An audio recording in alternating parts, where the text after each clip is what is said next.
Hi, I'm Sandra and we are in this beautiful exhibition called Wildflower Women Walking Country, and today we're here with Zela Bissett and she has created some beautiful things that we're going to show you today. Zela, your artworks cross many disciplines. Can you explain how these works feed into your practice?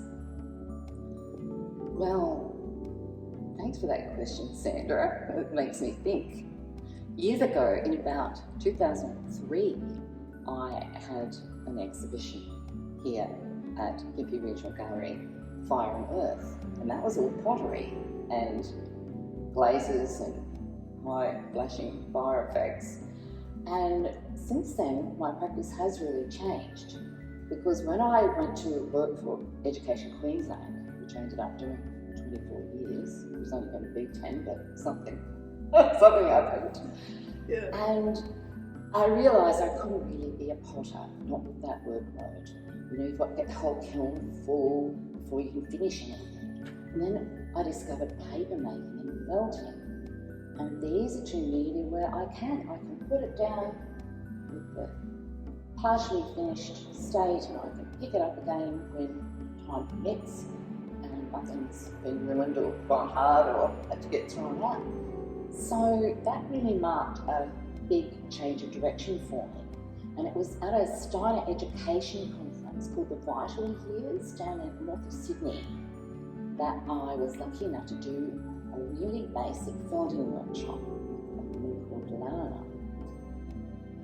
And I just couldn't believe it that you could just rub up wool with warm water and soap and it would make a fabric. It's amazing how that works, isn't it? Yes. And I was like, wow, you don't have to hem it, all the things that, because I actually came from a family of textile workers, believe it or not, even though I spent the first 40 years of my life in absolute rebellion.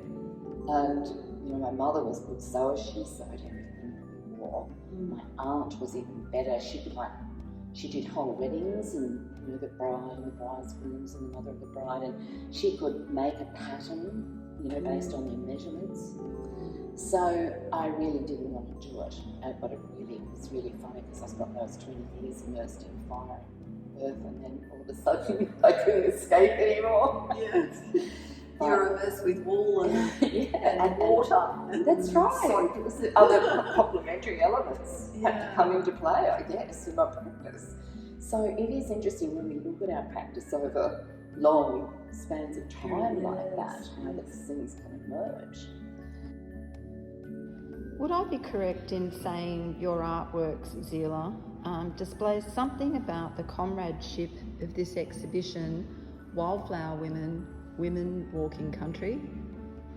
Because we spent so much time together walking and immersed in the wildflowers, I became very interested in the personalities of the other artists and their relationships with their flowers, and how they would be so passionate and fall on the ground to look at a tiny little strand of leaf that had a minuscule little orchid on it.